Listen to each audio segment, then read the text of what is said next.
Mechanics की जब भी हम प्रॉब्लम्स करते हैं तो वहां पे एक प्रॉब्लम आती है, that is of pseudo force. ये वर्ड जो है बहुत बार सुनने को मिलता है, यार ये ना इधर को एक्सेलरेट कर रहा है, इसके ऊपर सूडो फोर्स लगेगी, इधर को ये ऊपर को जा रहा है तो इसके ऊपर सूडो फोर्स नीचे को लगेगी, ये इधर को एक्सेलरेट कर रहा है तो ऑपोजिट डायरेक्शन में सूडो फोर्स लगेगी। फिर बाद में पूछता है कोई कि तो सूडो फोर्स क्या होती है, बोलते हैं फिक्टिशियस फोर्स होती है, फिक्टिशियस इमेजिनरी फोर्स होती है, मतलब रियलिटी में लगती नहीं है, तो लगा क्यों रहे हो। तो ऐसे बहुत सारे क्वेश्चंस माइंड में आते हैं related to pseudo force, why do we need that, जब वो है ही नहीं तो हमने उसको लगाया क्यों। समझ में आ रही है बात। नाउ द पॉइंट इज कि Newton gave us laws, Newton laws of motion के नाम से हम उनको पढ़ते हैं। जब हम न्यूटन लॉज ऑफ मोशन पढ़ना स्टार्ट करते हैं तो उसमें आप सबको यह समझाया जाता है there is a frame of reference.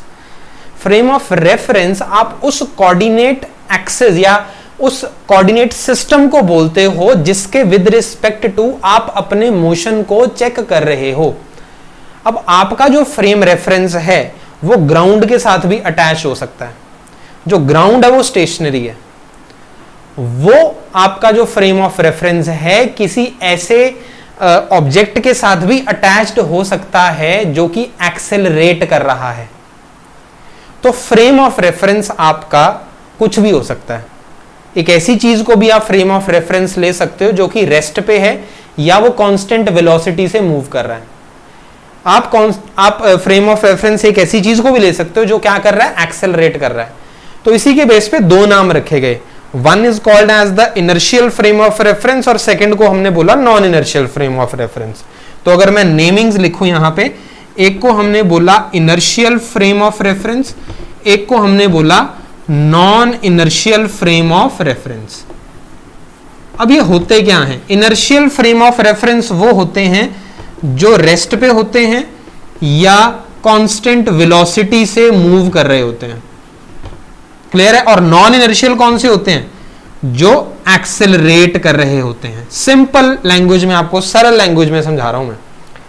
अगर आप किसी ऐसी जगह पर खड़े होकर किसी मोशन को एनालाइज कर रहे हो जो जगह रेस्ट पे है, तो आप इनर्शियल फ्रेम का पार्ट हो, या वो जगह कांस्टेंट वेलोसिटी से मूव कर रही है तब भी आप इनर्शियल फ्रेम का पार्ट हो। पर आप एक ऐसी चीज पे खड़े होकर चढ़कर उस मोशन को एनालाइज कर रहे हो जो चीज एक्सेलरेट कर रही है, तो आपका फ्रेम ऑफ रेफरेंस है जो नॉन इनर्शियल हो जाएगा। ये बात आप समझ लो एक बात ध्यान से, ठीक है। अब ध्यान से समझते हैं। यहां पे मैंने एक एग्जांपल ली है। अब ये जो एक यू कैन से लिफ्ट कह लो इसको, या कोई भी एलिवेटर कह लो, या कुछ भी कह लो, एक ऐसा बहुत बड़ा एक रूम टाइप सा है, ब्लॉक टाइप सा है, जिसके अंदर एक पर्सन जो है it is standing, he is standing. इसका नाम रख देते हैं, इस पर्सन का नाम है ए और इसका नाम है बी।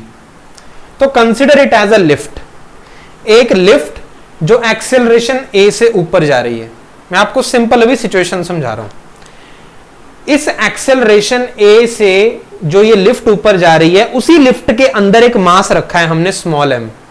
उस स्मॉल एम को मैंने रखा है एक वेइंग मशीन के ऊपर। ये है मेरी वेइंग मशीन। वेइंग मशीन क्या करेगी? वेइंग मशीन जो है मुझे वैल्यू बताएगी इसके वेट की, एम के।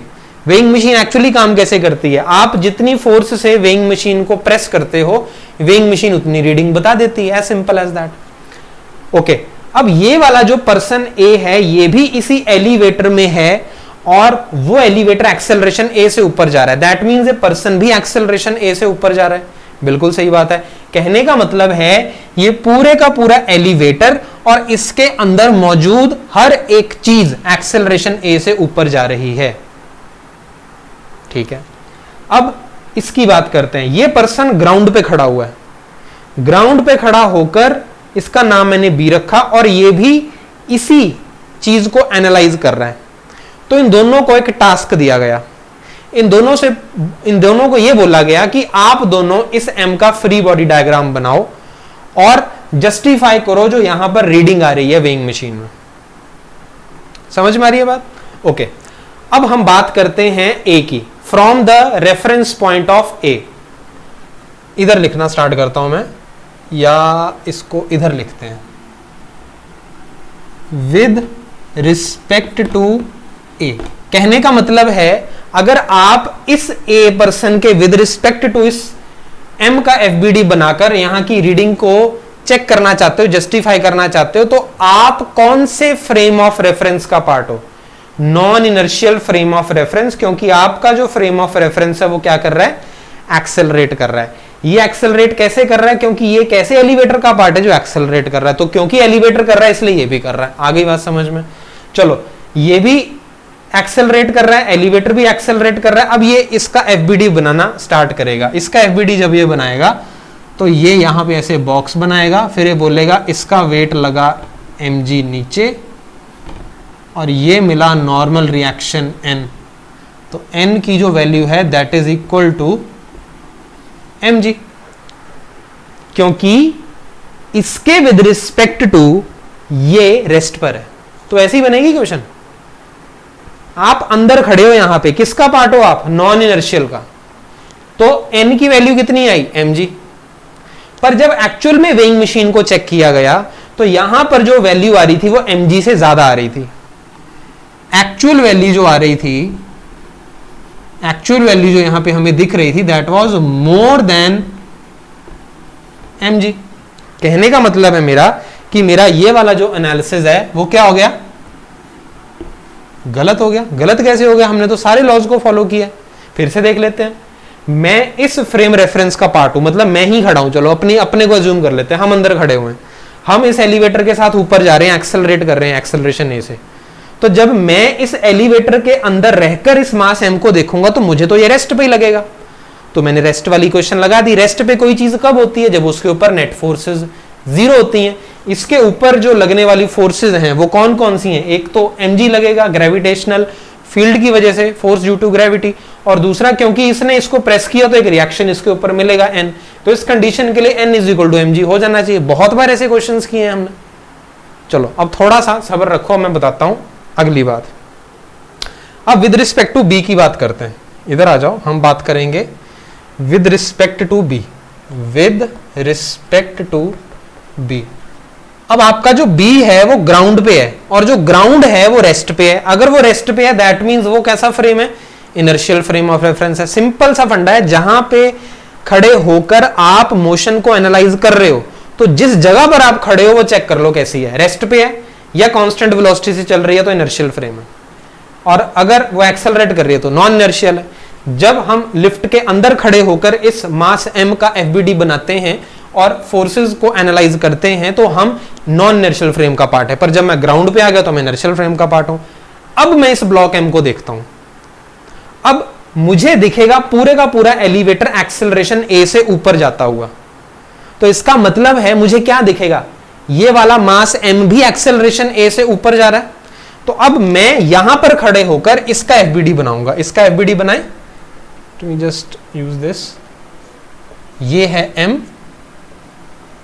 ये बनाया मैंने mg, और ये लगा इसके ऊपर n रिएक्शन। दो फोर्सेस इसके ऊपर लगी और नेट ये कहां जा रहा है? अपवर्ड डायरेक्शन में जा रहा है। मतलब इसका क्या हुआ? Upward force minus downward force is equal to ma। Net force is equal to mass into acceleration. तो नेट फोर्स कितनी है यहां पे? क्योंकि ऊपर जा रहा है तो n ज्यादा mg कम, ऐसे ही बनता है एफबीडी। तो यहां पे n की वैल्यू कितनी आई निकल के? That is equal to mg plus ma। यहां पर जो n की वैल्यू निकल के आई वो इस वेइंग मशीन से मैच कर गई। दैट मींस मेरा ये वाला एनालिसिस सही हो गया।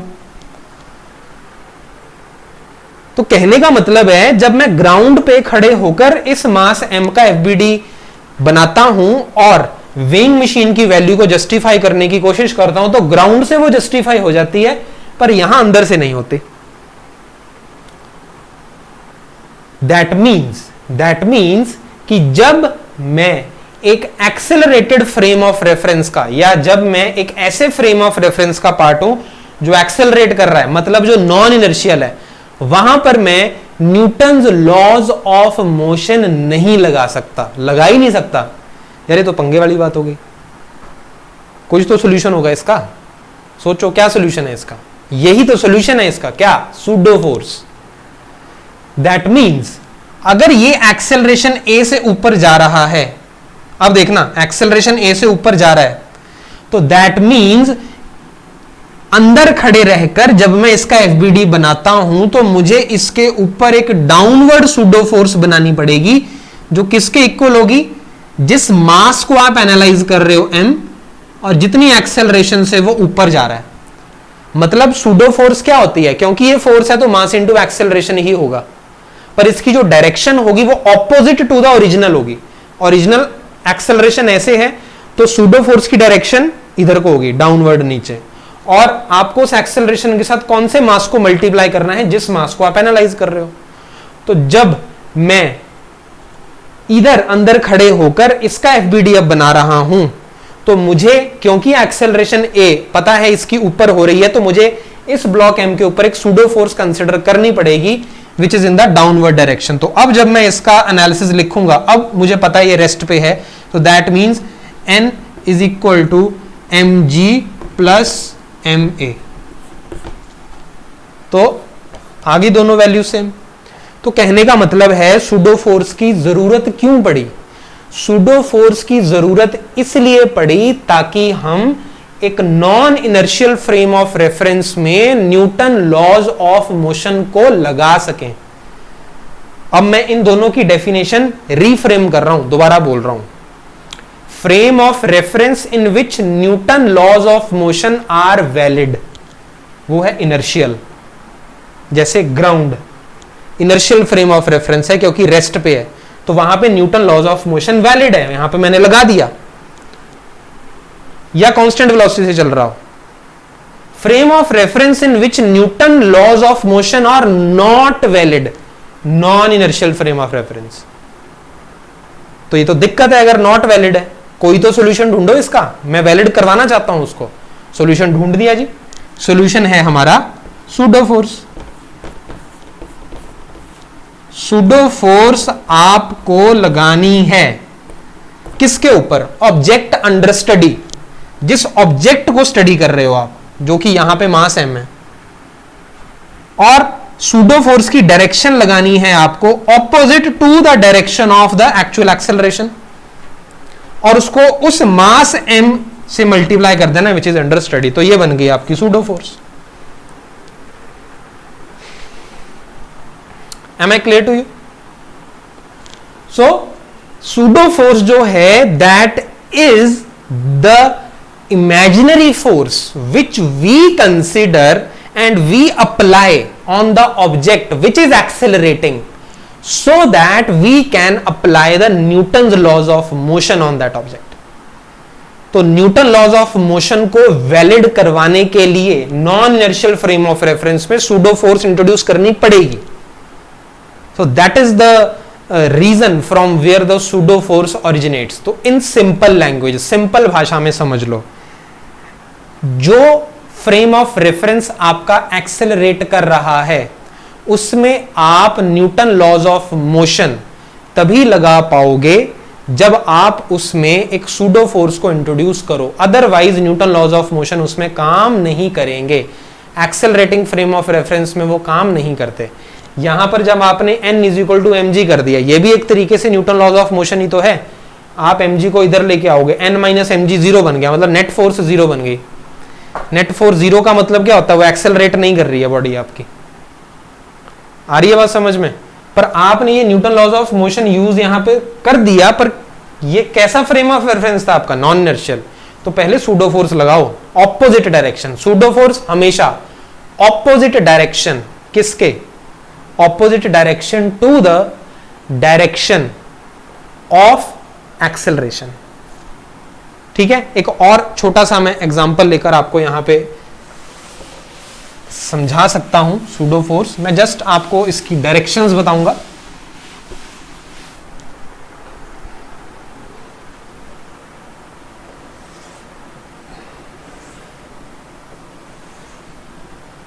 ये थीटा है, ये मास m है। ठीक है जी। अब आपको पता होगा कि ये mg होता है। ठीक है, अब ये अगर थीटा है तो ये वाला हो जाता है आपका 90 माइनस थीटा, ठीक है। ये 90 माइनस थीटा हो जाएगा आपका, तो आपका जो एंगल है वो अकॉर्डिंगली यहां पे क्या बनेगा, that will be again 90 minus theta, और अगर ये 90 माइनस थीटा है तो ये थीटा बन जाएगा, ठीक है। तो इधर बनेगा आपका mg cos थीटा और इधर बनेगा आपका mg sin थीटा। अब ये वाला जो mg cos थीटा है ये सरफेस को प्रेस कर रहा है, तो सरफेस इसको एक नॉर्मल रिएक्शन देगा n। अब अगर इसको मैं फ्रिक्शनलेस मान लूं सरफेस को, तो ये ब्लॉक m जो है नीचे स्लाइड करेगा, ऑब्वियसली करेगा। फ्रिक्शनलेस मान रहा हूं मैं, स्मूथ मान रहा हूं, तो इस ब्लॉक को नीचे खींचने वाली फोर्स प्रेजेंट है mg sin थीटा। आगे बात समझ में? अब आगे देखो, let me just change the chalk. अब मैं क्या करने वाला हूं, अब मैं इस पूरे सिस्टम को लेफ्ट साइड में एक्सेलरेट करवाने वाला हूं, लेफ्ट साइड में एक्सेलरेट करवाने वाला हूं। बात आई समझ में? अब जब मैं इसको लेफ्ट साइड में एक्सेलरेट करवाऊंगा तो इस मोशन को अब एनालाइज करने के दो तरीके हैं। या तो मैं इसी सिस्टम में अंदर बैठ जाऊं, जाके यहीं पे अंदर बैठ जाता हूं, अंदर बैठ गया, या मैं इसको बाहर से एनालाइज करूं, ठीक है जी। अब यहां पे देखना है आपको ध्यान से कि अगर मैं इसको अंदर बैठ के एनालाइज कर रहा हूं तो मैं भी एक्सेलरेशन ए से इधर को मूव कर रहा हूं। अब क्योंकि मैं भी इस एक्सेलरेशन ए से इधर को मूव कर रहा हूं, तो मैं कौन से फ्रेम ऑफ रेफरेंस का पार्ट बन गया, non inertial frame of reference. तो non inertial frame of reference में क्योंकि मैं अंदर ही बैठ चुका हूं, तो अब मैं जब यहां पे इस पूरे के पूरे सिस्टम को देखता हूं तो मुझे यहां पे अब एक ऐसी फोर्स को ऐड करना पड़ेगा ताकि मैं यहां पे न्यूटन लॉज ऑफ मोशन लगा सकूं। अब मैं अंदर बैठा हुआ हूं, यहां पे ध्यान से देखना, मैं कहां पे हूं, अंदर बैठा हुआ हूं। तो इस केस में आपको यहां पे अब चेक करना पड़ेगा। तो non inertial frame of reference का जब हम पार्ट होते हैं, मैंने आपको बताया था ऑब्जेक्ट अंडर कंसीडरेशन के ऊपर आपको सूडो फोर्स लगा देनी है। तो ये मास m को मैं कंसीडर कर रहा हूं, तो इसके ऊपर सूडो फोर्स लगेगी ऑपोजिट डायरेक्शन में, ऑपोजिट डायरेक्शन में लगेगी, and that will be equal to mass into acceleration. Acceleration इधर को है तो सूडो फोर्स इधर को लगेगी। इसके दो कंपोनेंट बना सकते हो, एक बनेगा इधर को, ठीक है, और दूसरा कंपोनेंट जो है आपका वो बनेगा इस डायरेक्शन में। ये वाला बनेगा आपका, क्योंकि ये MA है और थीटा, ये वाले जो थीटाज हैं आपको क्लियरली देखने पड़ेंगे। अब यहाँ पे ये थीटा था तो ये आपका 90 माइनस थीटा, 90 माइनस थीटा, और ये थीटा बना आपका, ठीक है। अगर ये थीटा है तो ये 90 माइनस थीटा थीटा बनेगा, तो यहां पे बनेगा आपका MA cos थीटा, और इधर बनेगा आपका MA sin थीटा। तो अब जब आप अंदर non inertial frame of reference में बैठकर इस मोशन को एनालाइज करोगे तो आपको एक सूडो फोर्स पीछे लगानी पड़ेगी। तो अब यहां पे इक्वेशंस लिख देते हैं। n जो है, क्योंकि इधर उधर तो मूव नहीं कर रहा है, तो ये फोर्सेस भी बैलेंस करेंगी और ये फोर्सेस भी बैलेंस करेंगी। तो अब फोर्सेस को अगर बैलेंस करवाएं हम, तो this will be like n is equal to mg cos theta plus MA sin theta, and ऐसे बात करें mg sin theta is equal to MA cos theta. यहां से अगर m से m चला गया तो एक इसके इक्वल आ गया g tan थीटा के। तो ये एनालिसिस बना आपका। अब मैं इसी चीज को एनालाइज करूंगा ग्राउंड से, जब मैं ग्राउंड पे खड़ा हुआ हूं। डायग्राम में दोबारा ड्रॉ कर देता हूं यहां पे, इसको ऐसे था, ऐसे लाइक दिस, ये m है, ये थीटा है, इधर को mg sin थीटा है, this is your mg cos theta. Clear है? दूसरा, ये नॉर्मल रिएक्शन n बनेगा, इसके दो कंपोनेंट बनाएंगे अब हम, एक इधर को और दूसरा बनेगा आपका यहां को, ठीक है। अब इस केस में आपको अब चेक करना पड़ेगा कि थीटा आपका कैसे बनने वाला है। क्लियरली समझ में आ रही है बात आपको? तो अगर मैं इसको यहां पे ऐसे प्रोजेक्ट करके बताऊं तो it will be like this. अगर ये थीटा है आपका, then what will be theta again? तो ये थीटा बनेगा, ये 90 माइनस थीटा बनेगा, ये थीटा बनेगा और ये 90 माइनस थीटा बनेगा। तो ये 90 माइनस थीटा और ये थीटा है, दैट मीन्स ये बनेगा आपका n cos थीटा और ये बनेगा आपका n sin थीटा। तो ग्राउंड से जब आप देखोगे इस डायरेक्शन में एक्सेलरेशन a से जा रहा है तो that will be n sin theta is equal to m into a, और दूसरा n cos थीटा और इसका वेट नीचे लगेगा ऐसे mg, n cos theta is equal to mg। तो इन दोनों को जब आप डिवाइड करोगे तो tan theta is equal to a upon g आएगा। तो a is equal to g tan theta. देखो यहां से भी आ गया। अब इसकी वैल्यू को यहां पे मैं पुट करता हूं, n sin theta is equal to m, यहां पे पुट कर सकते हो तब इसकी वैल्यू को, या आप n की वैल्यू यहां से डायरेक्टली, मैं दोनों वे से करके बताता हूं आपको, n का एक्सप्रेशन निकालना है। तो यहां पे आपका बना n sin theta is equal to m a, तो m इंटू आपका बनेगा ये g tan थीटा को लिखोगे आप sin theta upon cos theta.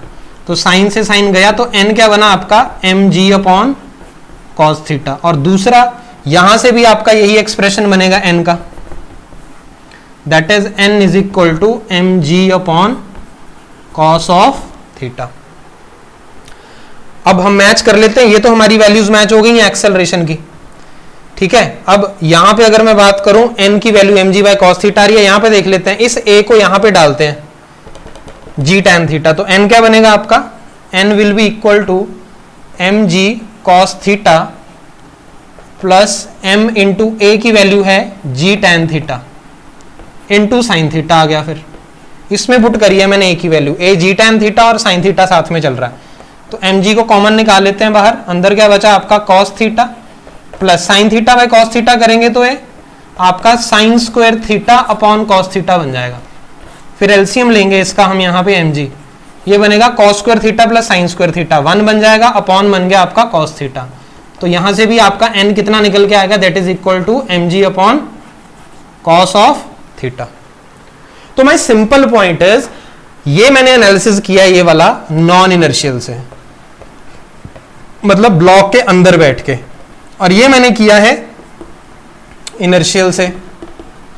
तो ये नॉन इनर्शियल से किया है और ये मैंने किससे किया है, इनर्शियल से, आपका रेफरेंस से मैंने एनालिसिस किया। तो आंसर दोनों में देखो सेम निकल के आ गया। तो my point is whether you solve it from inertial that is okay, वहां पे न्यूटन लॉज ऑफ मोशन लग जाएंगे, पर अगर आप नॉन इनर्शियल से उसको सॉल्व करना चाहते हो तो आप किसको लगाना मत भूलना, सूडो फोर्स को, opposite to the direction of acceleration. तो जब मैं ब्लॉक के अंदर बैठा था तो मेरे को ये पता लग गया मैं नॉन इनर्शियल में, तो मैंने ऑपोजिट डायरेक्शन में सूडो लगा दी, पर जब मैं ग्राउंड से तो मुझे कोई सूडो लगाने की जरूरत नहीं है, मैं simple Newton laws of motion लगाऊंगा और वहां से मेरे पास आंसर आ जाएगा। I will come up with more such problems, but my main point was to make you understand what this pseudo force is. तो सूडो फोर्स इमेजिनरी फोर्स है जो हमने लगाई नॉन इनर्शियल फ्रेम पे, ताकि वहां पे Newton laws of motion valid हो जाए, दैट्स इट। समझ में आ गया जी? चलो ठीक है, फिर next video again I will make something difficult thing सरल फॉर यू। देखो जो सरल कॉन्सेप्ट्स वाले वीडियोस हैं इसमें मैं कुछ रिलेटिवली डिफिकल्ट चीजें उठाता हूं and I try to explain it to you in a सरल manner. So this was that only, pseudo force explained in a सरल way. I will meet you in the next video. Till then just keep revising. Thank you.